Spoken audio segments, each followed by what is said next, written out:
మదిమరువని రూపం పార్ట్ 1. ముంబై మహానగరంలో ఫేమస్ హాస్పిటల్లో ఒక వ్యక్తి బెడ్ పైన నిస్తేజంగా ఆక్సిజన్ మాస్క్ సహాయంతో ఊపిరి తీసుకుంటున్నారు. తనకి సంబంధించిన వాళ్ళు విజిటింగ్ చైర్లో కూర్చుని బాధగా లోపల చావుతో పోరాడుతున్న వ్యక్తి కోసం ఏడుస్తూ కూర్చుంది. ఈలోగా అక్కడికి ఆమె పిఏ వచ్చి, మేడం, సార్కి ఏం కాదు, మీరు బాధపడకండి, ప్లీజ్, మీరే ఇలా అయిపోతే సార్ని ఎవరు చూసుకుంటారు? నా లైఫ్ ఒక క్వశ్చన్ మార్క్ చేసేసాడు హరి సార్. మొన్నటిదాకా ఒక రకంగా ఏడిపించాడు, ఇప్పుడు ఇంకో రకంగా ఏడిపిస్తున్నాడు అని బాధగా వెనక్కి వాలి తన కన్నీళ్ళకి స్వేచ్ఛనిచ్చింది ఆమె.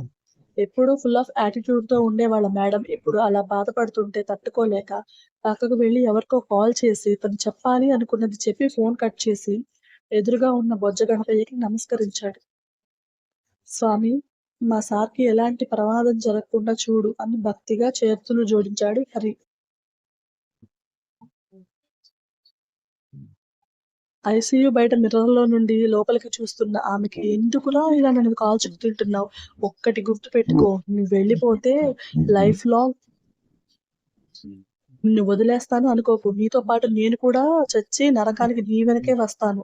అక్కడ కూడా నా టార్చర్ చూపిస్తాను అని కన్నీళ్లతో అతని వంక చూసింది. ఆమె మాటలు తన మనసుకు చేరాయేమో. 2 సెకన్లు ఒక్కసారిగా వేగంగా ఊపిరి తీసుకుని వదిలాడు. అది చూస్తున్న ఆమెలో ఎక్కడో చిన్న నవ్వొస్తుంది. కంటిన్యూగా మోగుతున్న ఫోన్‌కి అప్పటిదాకా ఉన్న బాధ ప్లేస్‌లో చిరాకు వస్తుంది. అసహనంగా కాల్ లిఫ్ట్ చేసి, చెప్పు పిన్ని, ఎక్కడికి వెళ్ళావు? అంతూ పొంతూ లేదు. ఎందుకు కాల్ చేశావో చెప్పు. అంటే అది కొంచెం అమౌంట్ కావాలి అని నసుగుతున్న దమయంతికి, ఇప్పుడు నువ్వు ఆ క్లబ్బులకి వెళ్ళి వెలగబెట్టేదేం లేదు. ఇంట్లో ఉంటే ఒక ముద్ద పడేస్తాను, లేకపోతే బయటికి పో. ఇంకొకసారి ఇలాంటి చెత్త రీజన్స్‌తో కాల్ చేశావో చంపి పారేస్తా అని వార్నింగ్ ఇచ్చి అసహనంగా ఫోన్ పెట్టేసింది. ఏం బతుకులో వీళ్ళవి, డబ్బు కోసం ఎందుకు ఇంతలా పడి చేస్తారో అర్థం కాదు అని విసుగ్గా ఫేస్ వాష్ చేసుకోవడానికి వెళ్ళింది. వాష్‌రూమ్‌కి వెళ్ళిన ఆమె ఒక నిట్టూర్పు విడిచి ఫేస్ వాష్ చేసుకొని మిర్రర్‌లో చూసిన ఆమెకి మెడలో తాళిబొట్టు వెక్కిరిస్తుంది.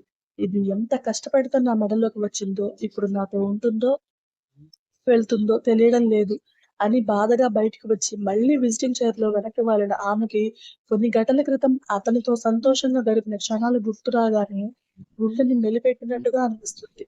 అలానే అతను తనతో చెప్పిన ప్రతి మాట, ఇద్దరూ కలిసి చేసిన అల్లరి కళ్ళ ముందు మెదలడంతో కన్నీళ్ళని ఆపడానికి కూడా ప్రయత్నించదామె. ఈలోగా డాక్టర్ అక్కడికి రావడంతో కొంచెం కుదురుకొని ఏం చెప్తారో అని ఆతృతగా వెళ్ళి, డాక్టర్, నా హస్బెండ్‌కి ఎలా ఉంది అని అడిగింది.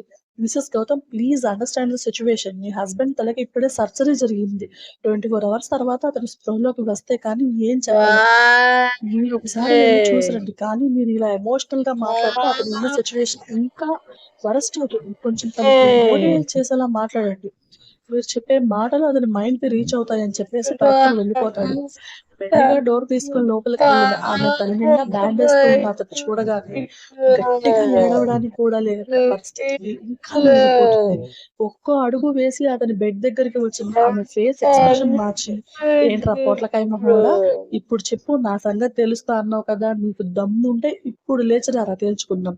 ఇలా అడ్డంగా పడుకోవడానికా నా మెడలో తాళి కట్టింది? మర్యాదగా నిద్ర ఆపేసి లేచి కూర్చో, లేదనుకో నేనేం చేస్తానో అసలు గెస్ కూడా చేయలేవు అని ఆమె చెప్తున్నంతలో ఆమె చేతిలో ఉన్న గౌతమ్ హ్యాండ్ బిగుసుకుంది. అతను చేసిన పని సంతోషంగా అనిపించినా ఇలానే మాట్లాడితే కాన్షియస్ లోకి ఫాస్ట్ గా వస్తాడని చేతులు పట్టుకోవడం కాదు, నువ్వేదైనా చెప్పాలి అంటే ముందు ఆ మొద్దు నిద్రలో నుండి లేచి చెప్పు, వింటా అని అతన్ని విడిపించుకొని ఇంకా అక్కడే ఉంటే ఏడ్చేస్తుందని అర్థమై సైలెంట్ గా బయటికి వెళ్లి కుక్క పట్టి ఏడ్చింది. ఈలోగా ఎవరో తన భుజం మీద చేయి వేయగానే షాకింగ్ గా వెనక్కి తిరిగింది. ఎదురుగా ఉన్న వ్యక్తిని చూసి, నీకెలా తెలుసు అని అడిగింది. హరి చెప్పాడు.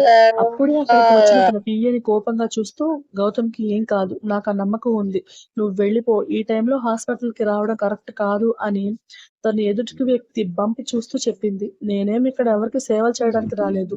నా ప్రాణ స్నేహితురాలనుకున్న మనిషి కొత్తగా బిహేవ్ చేస్తుంటే పిచ్చిగాని పట్టిందేమో అని చెక్ చేయడానికి వచ్చాను. జాను, ఇలాంటి మ్యాటర్ నీకు చెప్పే టైం కాదు, అందుకే చెప్పలేదు. హ్యాండ్స్ ఫోల్డ్ చేసుకుని సూటిగా ఆమె వంక చూస్తుంది జాను. అబ్బా, ఎందుకు అలా ఫేస్ పెడతావు? ఇప్పటికే లోపల ఉన్నవాడు ఏడిపిస్తున్నాడు, ఇప్పుడు నువ్వు కూడా తయారయ్యావా? ఏం మాట్లాడకుండా 2 చేతులు చాచి రమ్మన్నట్టు చూస్తుంది జాను. తనకి కావాల్సిన మనిషి ఓదార్పు కోసం చూస్తున్న ఆమె తన బంకి ఎలాంటి ఇబ్బంది కలగకుండా హగ్ చేసుకొని అప్పటి వరకు పడ్డ టెన్షన్‌కి ఉపశమనంగా కళ్ళు మూసుకుంటుంది. తన కోసం ఒక రూమ్ తీసుకొని ఆమెకు భోజనం వడ్డిస్తుంది జాను. ఏం చెప్పినా ఇక జాను వినదని అర్థమై మౌనంగా భోజనం చేసి వస్తున్న స్ట్రెస్ తట్టుకోలేక ఆమె ఒళ్ళో పసిపిల్లలా ఒదిగిపోయింది.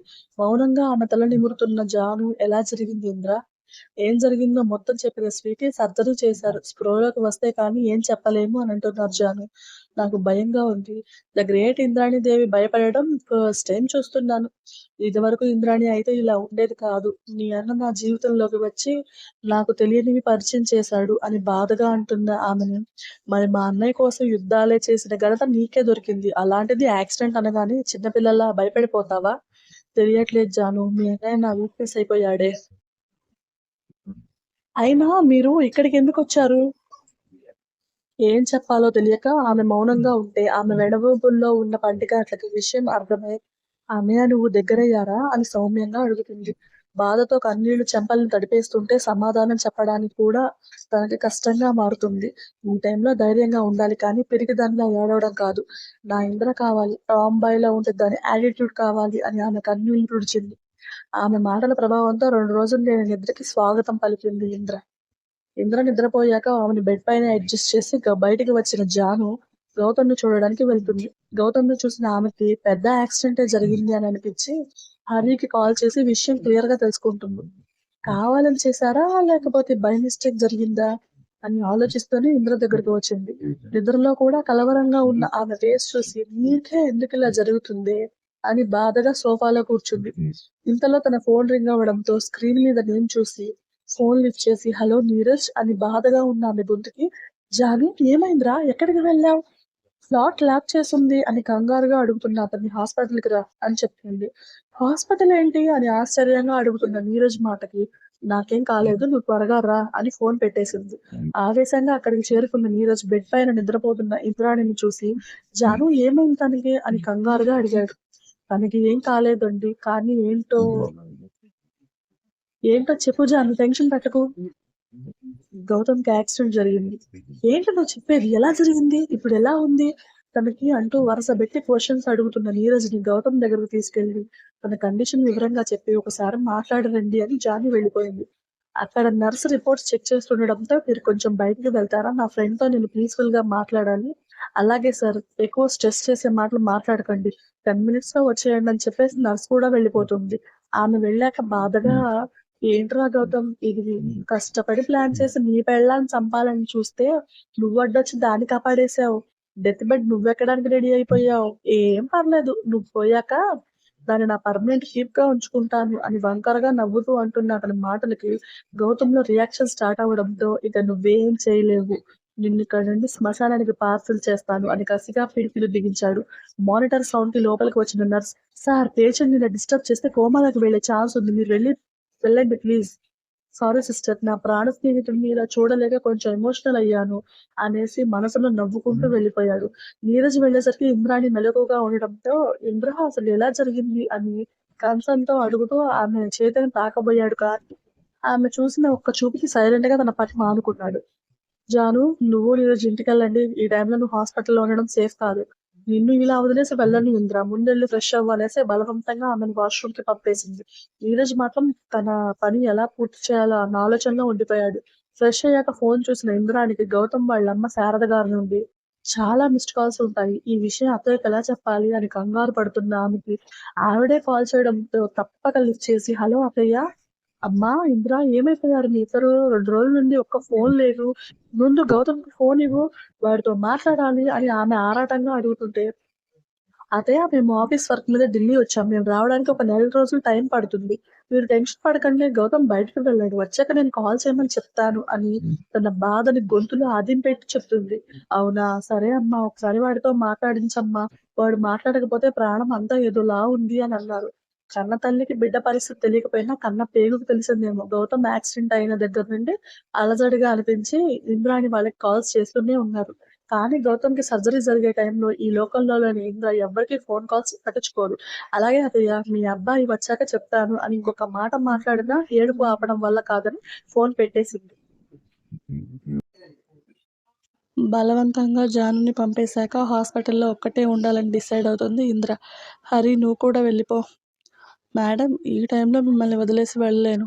నేను మేనేజ్ చేసుకోగలను నువ్వెళ్ళు. మీరెన్ని చెప్పినా నేను వెళ్ళను మేడం. ఈ విషయంలో మీరు కోపం తెచ్చుకున్నా పర్లేదు. సరే నీ ఇష్టం అని గౌతమ్ దగ్గరికి వెళ్ళింది. ఏంట్రా పొట్లకాయ మొహమోడా ఇంకా అలానే పడుకున్నావు? లేచే ఉద్దేశం లేదా? అని అడిగింది.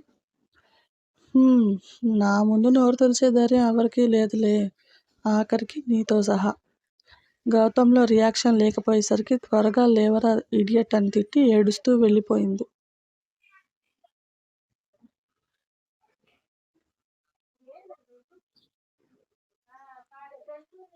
ఆమె మాటలు వింటున్న అతని కంటి కొసలలో నుండి కన్నీరు జారిపోయింది. అలా 2 డేస్ అయినా స్పృహలోకి రాని గౌతమ్ తీరుకి ఆమెలో భయం, బాధ కలగలిపి వస్తాయి. గౌతమ్ సర్జరీ జరిగిన 1 వీక్ తర్వాత అతనికి ఇంజెక్షన్ చేస్తున్న నర్సు గౌతమ్ కళ్ళు తెరిచి సీలింగ్‌ని చూస్తూ ఉండడంతో డాక్టర్‌ని పిలవడానికి బయటికి వెళ్తుంది. అదే టైంలో ఇంద్ర లోపలికి వస్తూ ఉండడం కనిపించి మేడం మీ హస్బెండ్‌కి స్పృహ వచ్చింది. నేను డాక్టర్‌ని తీసుకొస్తానని చెప్పి వెళ్ళిపోయింది. నర్స్ చెప్పింది విన్న ఇంద్ర పరిగెత్తినట్టే లోపలికి వెళ్ళింది. కళ్ళు తెరిచి చూస్తున్న గౌతమ్ దగ్గరికి వెళ్ళి అతని చెయ్యి పట్టుకొని నేను ఇలా చూస్తాను అనుకోలేదు. ఎప్పుడూ ఎవరికీ భయపడని ఈ ఇంద్రాని నీ కోసం భయపడేలా చేసావు కదరా శాడిస్ట్ అని తన వేలో తను చెప్పుకుంటూ పోతుంది. ఆమె చేతి నుండి తన చేతిని ఫోర్స్‌గా వెనక్కి తీసుకొని ఏయ్! ఎవరు నువ్వు? అని చిరాకుగా అడిగాడు గౌతమ్. అప్పటి వరకు గౌతమ్ స్పృహలోకి వచ్చాడన్న సంతోషంతో మాట్లాడుతున్న ఇంద్ర అతను అడిగిన దానికి బొమ్మలా నిలబడిపోతుంది. నిన్నే అడిగేది ఎవరు నువ్వు? నేనెందుకిక్కడున్నాను? అని మళ్ళీ అడిగాడు. అతని మాటలకి తేరుకున్న ఇంద్ర నేనెవరో తెలీదా గౌతమ్? అని వణుకుతున్న స్వరంతో అడిగింది.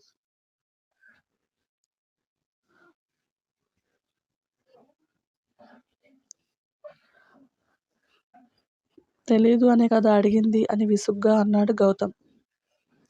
నువ్వు జోక్ చేయట్లేదు కదా గౌతమ్? జోక్ చేయడానికి నువ్వేమైనా నాలో పెళ్ళానివా? లేక లవర్‌వా? ముందు నేనెక్కడున్నానో చెప్పు. అసలేమీ అర్థం కావడం లేదు అని వస్తున్న హెడ్డేక్‌కి తల పట్టుకొని నాకేమైంది? ఎందుకిక్కడున్నాను? అని అడుగుతూ తలనొప్పి రావడంతో గట్టిగా అరిచాడు. ఈలోగా డాక్టర్ అక్కడికి రావడంతో పెయిన్ తగ్గడానికి ఇంజెక్షన్ చేసి గౌతమ్ సెట్ అయ్యాక అతనితో మాట్లాడటం స్టార్ట్ చేశారు. అతను చెప్పేది వింటున్న డాక్టర్‌కి విషయం అర్థమైనా ఒకసారి ఎంఆర్ఐ స్కాన్ తీయాలని అనుకుంటాడు. మిసెస్ గౌతమ్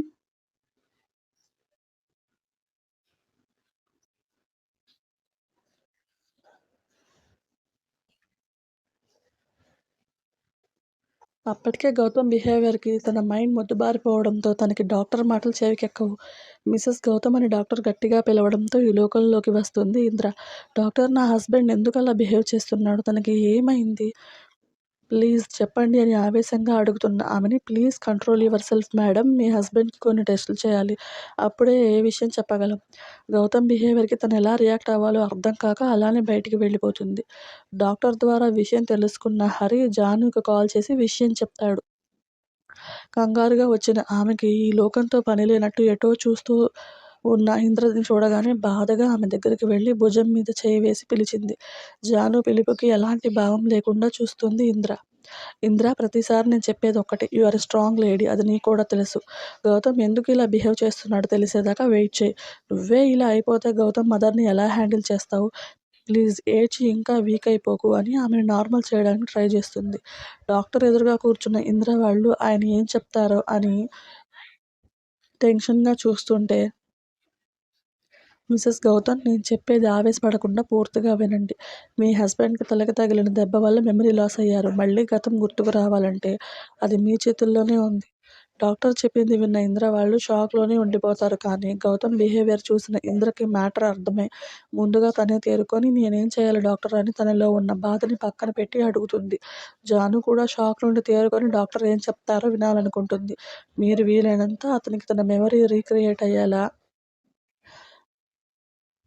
మీ మధ్య జరిగినవి చెప్పండి. హెల్తీ ఫుడ్ ఇవ్వండి. తనతో ఎక్కువ టైమ్ స్పెండ్ చేయండి.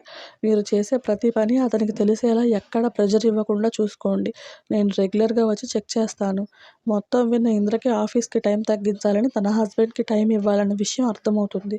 దొరికితే దోచేయాలన్న ఇంట్లో వాళ్ళ ముందు గౌతమ్‌ని తీసుకెళ్లడం మంచిది కాదని అప్పటికప్పుడు ఒక ప్లాన్ రెడీ చేసుకుంటుంది మనసులో. ఓకే డాక్టర్, నేను తనని జాగ్రత్తగా చూసుకుంటాను. థాంక్ యూ అని చెప్పి ఇద్దరూ బయటికి వెళ్ళిపోతారు. జానుకి మాత్రం మెమరీ లాస్ దగ్గరే తన మైండ్ ఆగిపోతుంది. అదే విషయం ఇంద్రని అడిగితే "నువ్వేం టెన్షన్ పడకు. ఈ ప్రాబ్లమ్‌ని ఎలా సాల్వ్ చేయాలో నాకు తెలుసు" అని ధైర్యం చెప్తుంది. ఇంద్రలో కనిపిస్తున్న కాన్ఫిడెన్స్‌కి జాను కొంచెం రిలాక్స్‌గా ఫీల్ అవుతూ "అది నా టామ్‌బాయ్ అంటే. నువ్వు ఏం చేసినా నీ వెనక నేనెప్పుడూ ఉంటాను" అని ఆమెని హత్తుకుంది. "నా గురించి ఆలోచించడం కాదు, ముందు నా మేనల్లుడి గురించి ఆలోచించు. ఇంకొకసారి హాస్పిటల్ చుట్టూ తిరిగావంటే కొట్టేస్తాను. ముందు ఈ జ్యూస్ తాగు" అని బలవంతంగా జ్యూస్ తాగించి డ్రైవర్‌కి చెప్పి తనని ఫ్లాట్ దగ్గర డ్రాప్ చేయమని చెప్తుంది. జాను వెళ్ళాక గట్టిగా శ్వాస తీసుకొని ల్యాప్‌టాప్ ఆన్ చేసి తను అనుకున్న ప్లాన్ రెడీ చేయడంలో బిజీ అయిపోతుంది ఇంద్ర. మెల్లిగా కళ్ళు తెరిచి చుట్టూ చూసి లేవడానికి ట్రై చేస్తాడు గౌతమ్. కానీ తలంతా భారంగా ఉండడంతో కొద్ది నిమిషాలు అలానే ఆలోచనలో ఉండిపోతాడు. అతని మదిలో మెదిలే అన్ని ప్రశ్నలు ఇంద్ర గురించే అవ్వడంతో తన కోసం చుట్టూ చూస్తాడు. అప్పుడే లోపలికి వచ్చిన ఇంద్ర గౌతమ్‌ని చూసి అతని దగ్గరికి వెళ్ళి "నువ్వు నన్ను చూసి ఓవర్ రియాక్ట్ అవ్వొద్దు.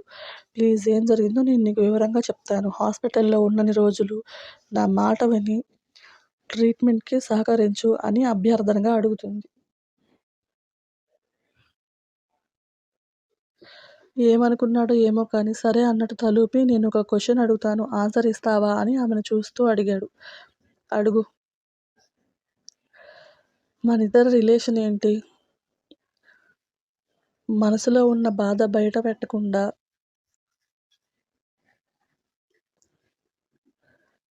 ఇప్పుడు నువ్వు తెలుసుకొని ఏం చెయ్యాలి? నిన్ను ఏమని పిలవాలో నాకు తెలియాలి కదా!" "నా పేరు ఇంద్రాణి. మన రిలేషన్ గురించి తర్వాత మాట్లాడుకుందాం. ప్రెజెంట్ నన్ను ఒక ఫ్రెండ్‌గా అనుకో" అని అక్కడితో ఆ టాపిక్ కట్ చేస్తుంది. గౌతమ్ కూడా చాలా కన్‌ఫ్యూజన్ స్టేట్‌లో ఉన్నాడు. పైగా అతనికి హెడేక్‌గా అనిపించడంతో మెడిసిన్ పవర్‌కి మెల్లిగా నిద్రలోకి జారుకుంటాడు. అతను నిద్రపోయాడు అని కన్ఫర్మ్ అయ్యాక "నేను ఎవరు అంటావేంట్రా? ఈ శాడిస్ట్. ఇదిగో ఈ తాళికి దీన్ని కట్టించుకున్న నాకు ఓనర్‌విరా ఇడియట్" అని తిట్టుకొని బయటికి వెళ్ళిపోయింది. హాస్పిటల్‌లో ఇద్దరు స్నేహితులుగానే ఒకరితో ఒకరు మాట్లాడుకుంటున్నారు. ఈ గ్యాప్‌లో గౌతమ్ ఒకరోజు ఉండబట్టలేక "నీకు పెళ్ళయింది కదా! నీ హస్బెండ్‌ని ఎప్పుడూ ఇక్కడికి తీసుకురావెందుకు" అని అడిగాడు. ఆ మాటకి ఏం చెప్పాలో తెలియక నీళ్లు నములుతున్న ఇంద్రాణికి "హాయ్ ఇంద్ర" అన్న వాయిస్ వినిపించి వెనక్కి తిరిగి చూస్తుంది. గౌతమ్ కూడా ఎవరు అన్నట్టు చూస్తుంటే "నేను మీ ఫ్రెండ్ హస్బెండ్‌ని. నా నేమ్ కూడా గౌతమ్" అని వచ్చి బాంబ్ పేలుస్తాడు ఒక వెధవ. ఈ వెధవ నేమ్ వెంకట్ అని ఫిక్స్ అవ్వండి. మళ్ళీ ఒరిజినల్‌కి, డూప్లికేట్‌కి డిఫరెన్స్ తెలియాలి కదా! అతను చెప్పిన దానికి ఇంద్రాణి అక్కడే వాడిని చంపేయాలన్న కోపంతో ముందుకు అడుగు వేయబోయి గౌతమ్ మాటలతో ఆగిపోయింది. "ఓహ్! Hi boss. సారీ మీ వైఫ్‌కి చాలా ట్రబుల్ ఇస్తున్నాను" అని నకిలీగాడిని పలకరించాడు. "పర్లేదు గౌతమ్, మీ ఇద్దరి ఫ్రెండ్‌షిప్ అంత క్లోజ్ కాబట్టి తను నిన్ను వదిలెయ్యలేకపోతుంది" అని వంకరగా నవ్వుతూ అంటున్న అతనికి ఇంద్రాణి చూపు నోరు మూసేలా చేస్తుంది. ఫోన్‌లో వచ్చిన పిక్స్ చూసి ఆశ్చర్యంతో కళ్ళు పెద్దవి అవుతాయి ఇంద్రాణికి. గౌతమ్ ముందు బయటపడలేక "మీరు మాట్లాడుతూ ఉండండి. నేనిప్పుడే వస్తానని" బయటికి వెళ్ళిపోయి ఆ నంబర్‌కి కాల్ చేసింది. ఆ అవతలి వ్యక్తి పగలబడి నవ్వుతూ "ఏంటి ఇంద్రాణి, పిక్స్ బావున్నాయా? వచ్చిన నీ హస్బెండ్ బావున్నాడా? అరేయ్ ఎవడ్రా నువ్వు? ఆడంగి వెధవలా ఆడవాళ్ళని అడ్డుపెట్టుకోవడం కాదు. మగాడివే అయితే ఫేస్ టు ఫేస్ తేల్చుకో." "అబ్బా! అబ్బా! నువ్విలా కసి పెంచేలా మాట్లాడుతుంటే పిచ్చెక్కిపోతుంది. మై డియర్ ఇంద్ర, ఈ పొగరు చూసే కదా నీ మీద మోజుపడింది" అని కామంతో వాగుతున్న అతన్ని "రేయ్ చాలా ఎక్కువగా మాట్లాడుతున్నావు. నేను నేను ఎదురుపడే రోజు వస్తుంది. అప్పుడు నిన్ను ఆ దేవుడు కూడా నా నుండి కాపాడలేడు. నేను ఒకే బెడ్ మీద ఉండే రోజు కూడా వస్తుంది బేబీ" అని వెకిలిగా నవ్వుతూ "ఇప్పుడు నువ్వు నీ మొగుడికి నిజం చెప్పినా నమ్మడు. దానికి కూడా ఒక ప్లాన్ రెడీగా ఉంది" అని తను ఒక విషయం చెప్తాడు. అది విన్న ఇంద్రకి వీడెవడో నాకు బాగా తెలిసిన పర్సన్‌లా ఉన్నాడు. ఎవరై ఉంటారు అని ఆలోచించడం స్టార్ట్ చేసింది. "ఏంటి నీ ప్లాన్ నీకే రివర్స్ అయిపోయిందని ఫీల్ అవుతున్నావా? ఇప్పటికైనా మించిపోయింది ఏం లేదు. నీ మొగుడిని మెంటల్ హాస్పిటల్‌లో పడేసి నాతో వచ్చెయి. నిన్ను రోజుకొక రకంగా సుఖపెడతాను" అంటున్న అతన్ని అవసరమైతే నా గౌతమ్ కోసం మరో యుద్ధం చేస్తాను కానీ నేను నా కాలి గోటిని కూడా దక్కనివ్వను. మైండ్ ఇట్ అని కోపంగా ఫోన్ పెట్టేసింది. ఎక్కడికి పోతావే నిన్ను వదలను అని ఇంద్రాన్ని పిక్స్ చూస్తూ వైన్ గ్లాస్ అందుకున్నాడు. రూమ్లోకి వచ్చిన ఇంద్ర డూప్లికేట్ గాడు గౌతమ్తో ఏదో మాట్లాడుతూ ఉంటే గౌతమ్ మాట్లాడించాలు ఇంకా ప్రెస్ తీసుకో అని చెప్పి నువ్వెళ్ళు మనం తర్వాత మాట్లాడుకుందాం అని పళ్ళు బిగబెట్టి చెప్తుంది. పర్లేదు ఇంద్ర నేను నీతోనే మీ ఫ్రెండ్కి హెల్ప్ చేయడానికి ఉంటాను అని కన్నింగా అంటున్న అతన్ని చూపులతోనే పోరా బయటికి అని చెప్పింది. ఇంకా అక్కడే ఉంటే కొట్టేలా ఉందని బయటికి వెళ్ళి ఎవరికో కాల్ చేసి విషయం చెప్తాడు నకిలీగాడు. సరే నువ్వెళ్ళు హాజరైనప్పుడు పిలుస్తాను అని అతనికి ఫోన్లో ఉన్న వ్యక్తి చెప్పగానే అక్కడి నుండి వెళ్ళిపోతాడు. ఇంద్రాణి ఏంటి గౌతమ్ మీ హస్బెండ్తో నువ్వు హ్యాపీగానే ఉన్నావా? నా హస్బెండ్తో నేను ఎప్పుడూ హ్యాపీగానే ఉంటాను. నువ్వు ముందు ఇవన్నీ ఆలోచించి నీ బ్రెయిన్కి ఎక్కువ స్ట్రెస్ ఇవ్వకు అని గౌతమ్ని పడుకోబెట్టి ఎవరికో మెసేజ్ చేసి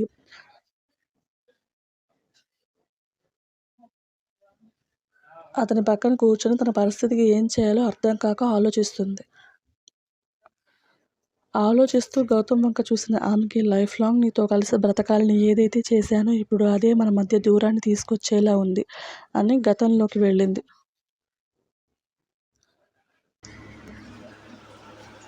ఇంద్రాణి నిలయం అని సువర్ణాక్షరాలతో రాసి ఉన్న ఒక అందమైన మ్యాన్షన్. అందులో మొత్తం 5 ఫ్లోర్స్. ఒక్కో ఫ్లోర్ ఎంతో అందంగా విలువైన యాంటిక్స్తో అద్భుతంగా డిజైన్ చేయబడింది. అందులో ఉండేది నలుగురు ఆడవాళ్లే అయినా కేవలం ఇంద్రాణి కనుసైగతోనే ప్రతి పని జరిగిపోతుంది.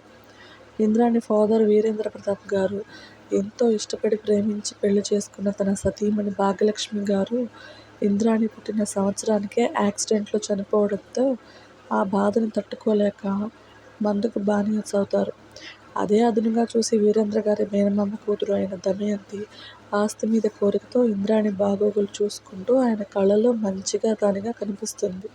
అయినా వీరేంద్ర గారు తన వైపు కన్నెత్తి కూడా చూడకపోవడంతో తాగిన మత్తులో ఆయనను రెచ్చగొట్టి తప్పు చేసేలా ఉసిగొల్పి గర్భవతి అని ఆయన నెత్తి మీద బాంబు వేస్తుంది.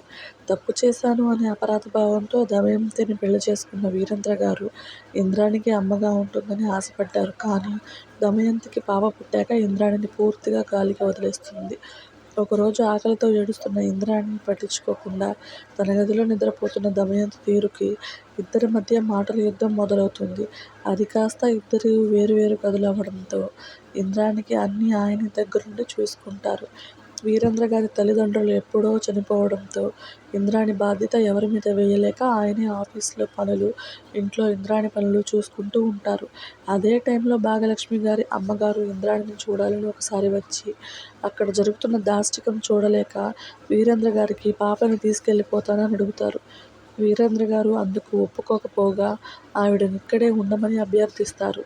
ఇన్ని రోజులు భర్త లేకపోయినా కష్టపడి పెంచుకున్న తన కూతురు ప్రేమించి పెళ్లి చేసుకుందన్న కోపంలో ఉన్న సుజాత గారు భాగ్యలక్ష్మి గారి చావు వార్త తెలిసి కన్నీరుతో కూతురికి వీడ్కోలు పలికి కుమిలిపోతున్న సమయంలో మనవరాలిని చూడాలని వచ్చిన ఆమె అక్కడే ఉండిపోవాల్సిన పరిస్థితి వస్తుంది. ఇంద్రాణి కోసమే అక్కడ ఉండడానికి ఒప్పుకున్న ఆమె అమ్మలేని లోటు తీరుస్తూ దమయంతిని ఒక కంట కనిపెడుతూనే ఉంటుంది. ఇంద్రాణికి చిన్నప్పటి నుండే అన్ని విద్యలు నేర్పించడం మొదలు పెడతారు వీరేంద్ర గారు. కాటేయడానికి సిద్ధంగా ఉన్న కాలునాగులు తమ చుట్టూ ఉన్నాయని ముందే గ్రహించి ఎవరి మీద ఆధారపడకుండా కరాటే దగ్గర నుండి గన్ షూటింగ్ వరకు అన్ని విద్యల్లో ఇంద్రాణిని పై స్థానంలో ఉండేలా చేస్తుంది వీరేంద్ర గారి పెంపకం. ఇంద్రాణికి ఎక్కడ ఎలా మెలగాలో, ఎవరిని కాళ్ల కింద తొక్కి పెట్టాలో అన్నీ నేర్పిస్తారు. చదువు కోసం ఆమెని ఆస్ట్రేలియా పంపి ఒంటరిగా తన స్టడీస్ కంప్లీట్ చేసి రమ్మని పంపిస్తారు. చదువు అయిపోయాక ఆమె బుద్ధిబలాన్ని కళ్లతో చూసి నమ్మిన వీరేంద్ర గారు ఇంద్రాణి ఇండస్ట్రీస్కి చైర్మన్గా ఆమెకి పెద్ద బాధ్యతను ఇచ్చేసి తనలో పెరుగుతున్న క్యాన్సర్ వ్యాధిని ఎదుర్కోలేక కన్నుమూస్తారు. తండ్రి మరణం ఇంద్రాణికి కోలుకోలేని దెబ్బ అయితే ఆయన ఇచ్చిన బాధ్యత తనని ఒక ఆడపిల్లగా మర్చిపోయి మరమనిషిలా మార్చేస్తుంది.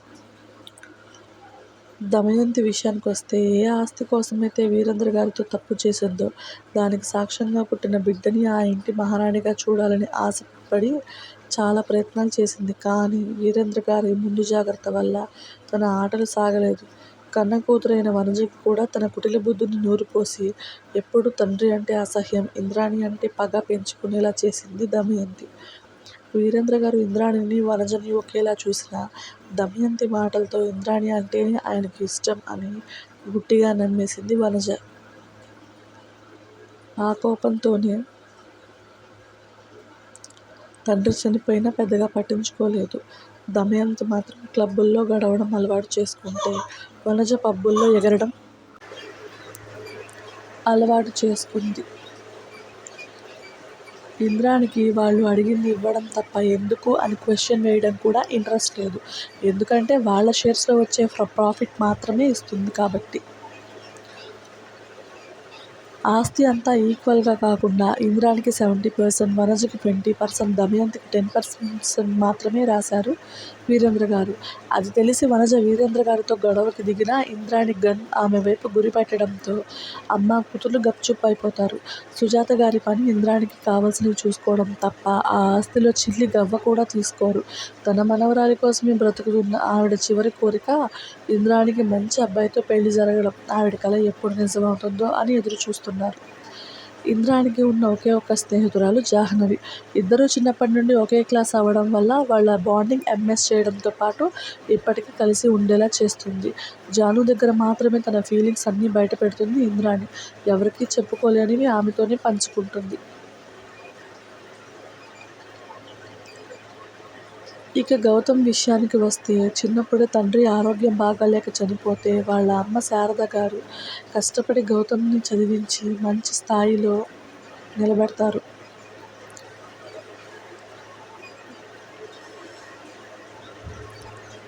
తల్లి అంటే ప్రాణమైన గౌతమ్ ఎంతో కష్టపడి అద్దె ఇంట్లో బతికే వాళ్ళ స్థితిని పాష్ ఏరియాలో ఓన్ అపార్ట్మెంట్లో ఉండే స్టేజ్కి తీసుకెళ్తాడు. వాళ్ళ సౌకర్యం కోసం కారు కొన్నా వాళ్ళ అమ్మ గిఫ్ట్గా ఇచ్చిన బైక్ మీద మాత్రమే రోజు ఆఫీస్కి వెళ్తాడు.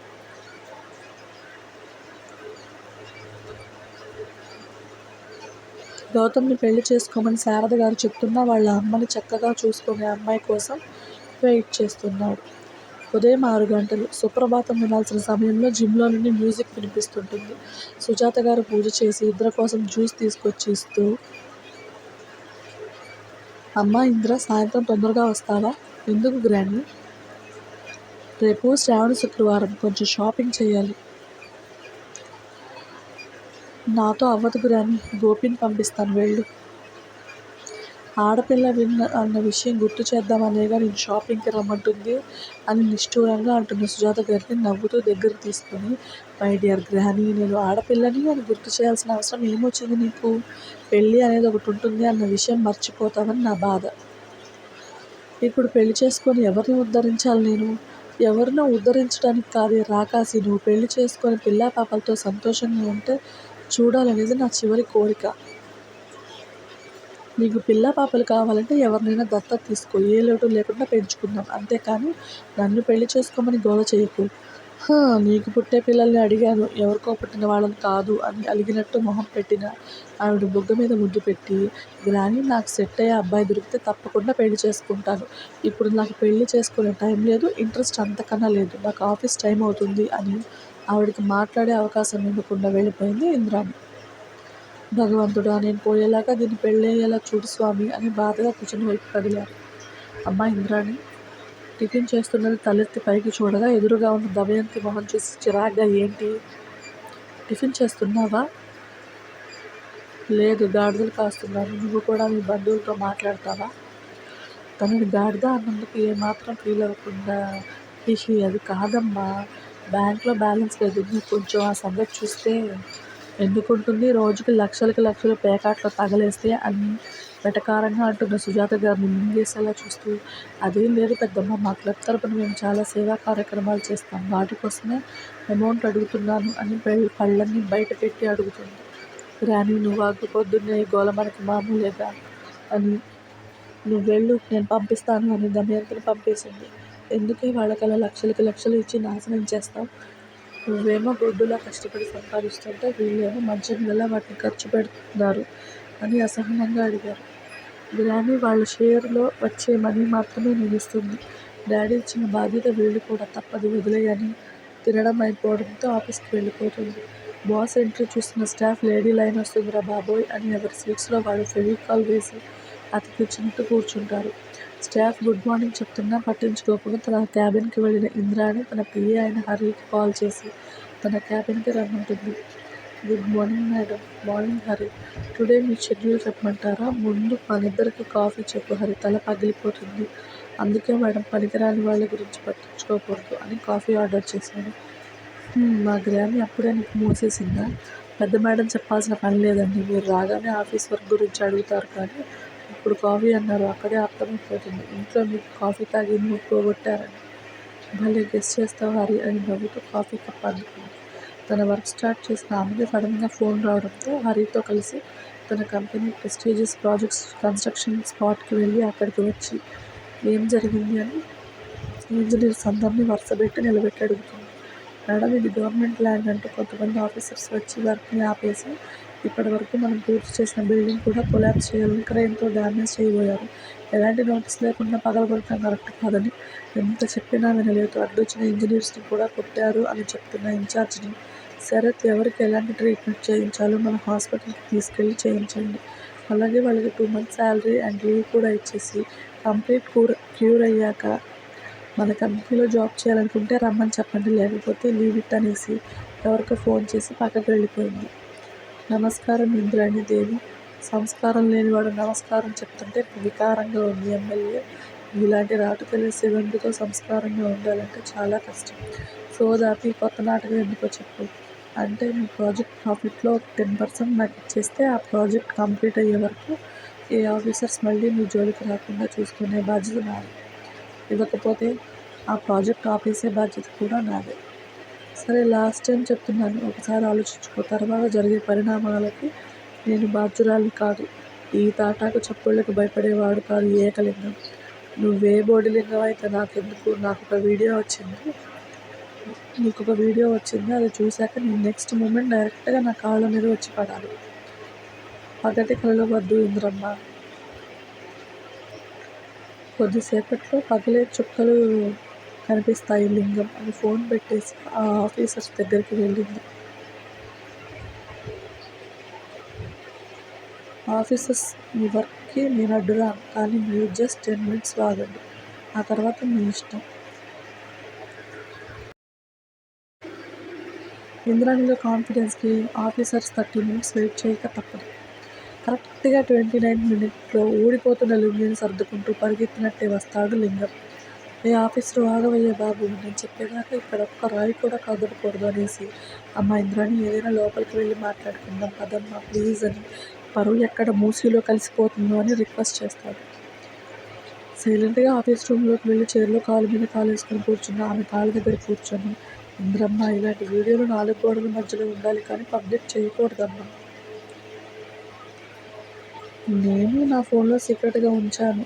నీ కొవ్వుతో నువ్వే బయటకు వచ్చేలా చేసుకున్నావు లింగం అని ఫుల్ ఆఫ్ యాటిట్యూడ్తో అంటున్న ఆమె కాళ్ళు పట్టుకొని ప్లీజ్ అమ్మ ఆ వీడియో డిలీట్ చేయి అని బెగ్గర్ కన్నా ఘోరంగా అడుక్కుంటాడు.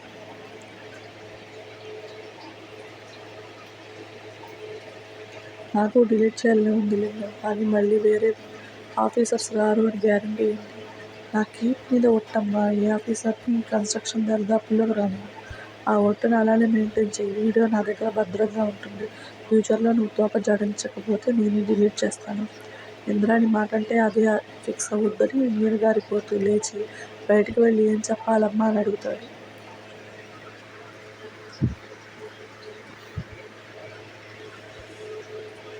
రాజకీయ నాయకులకి స్టోరీస్ చెప్పేంత పెద్దదాన్ని కాదు లింగం.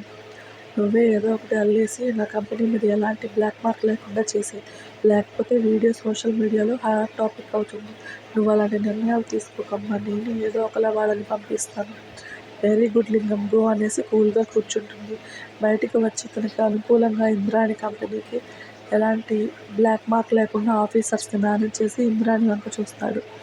పో అన్నట్టు చేతితో సైగర్ చేసి రాయల్ యాటిట్యూడ్తో కళ్ళకి షేడ్స్ పెట్టుకొని తన కారు దగ్గరికి వెళ్ళిపోతుంది. ఆమె యాటిట్యూడ్ చూస్తే ఆడపిల్ల అంటే ఇలానే ఉండాలి అనేలా ఆడసివగిలా కనిపిస్తుంది. అదే సిటీలో కొంచెం పాష్ ఏరియాలో ఉంటున్న గౌతమ్ వాళ్ళ ఇంట్లో పొద్దున్నే సుప్రభాతం విత్ ఇంటి నిండా సాంబ్రాణి ధూపంతో శారద గారు తిరుగుతూ ఉంటే బాల్కనీలో ఉన్న మినీ గార్డెన్లో యోగా చేస్తున్న అతను వాళ్ళ అమ్మ ఇస్తున్న కాఫీ అందుకుని హాల్లో సెటిల్ అవుతాడు. నిన్న గౌతమ్ ఎన్నాళ్ళు ఇలా పెళ్లి చేసుకోకుండా ఉంటావు, త్వరగా పెళ్లి చేసుకోవచ్చు కదా. అమ్మా, ఈ రోజుల్లో అమ్మాయిలు చాలా ఫాస్ట్గా ఉన్నారు. నిన్ను నన్ను విడదీసే ఆలోచన లేని అమ్మాయి దొరికినప్పుడు చూద్దాం. ముందే ఎలా తెలుస్తుంది, పెళ్లి చేసుకున్నాక కదా తెలిసేది. అలాంటిది ఏదైనా జరిగినా నేను హ్యాపీగా వెళ్ళిపోతానురా. నువ్వు ఇంటి వాడివైతే చాలు. ఇలా మాట్లాడే టీవీలు 2 మొబైల్స్ 3 పగిలిపోయాయి. అవసరమా ఇంకో టీవీని బలి చేయడం?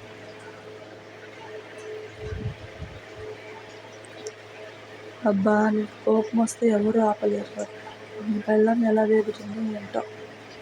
డీప్ ఫ్రై చేయండి, జస్ట్ రోస్ట్ చేస్తాను. ఆపరా నువ్వు నీ వేళాకోళం. నా బంగారు కొండ పెళ్ళికి ఒప్పుకోరా. అబ్బా అమ్మ, నాకు ఆఫీస్కి టైం అవుతుంది, లంచ్ రెడీ చేయనేసి మెల్లగా జారుకున్నాడు.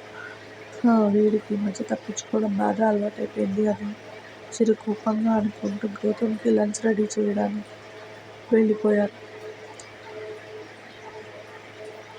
స్టోరీ నచ్చితే లైక్ చేసి, షేర్ చేసి, కామెంట్ చేయండి. ప్లీజ్ సబ్స్క్రైబ్ చేసుకోండి. ఇది జస్ట్ చాలా చిన్న స్టోరీ, ఆల్మోస్ట్ ఒక 10 to 15 ఎపిసోడ్స్లో అయిపోతుంది. మిగతా స్టోరీస్ కూడా రెగ్యులర్గా ఇవ్వడానికి ట్రై చేస్తాను. Thank you.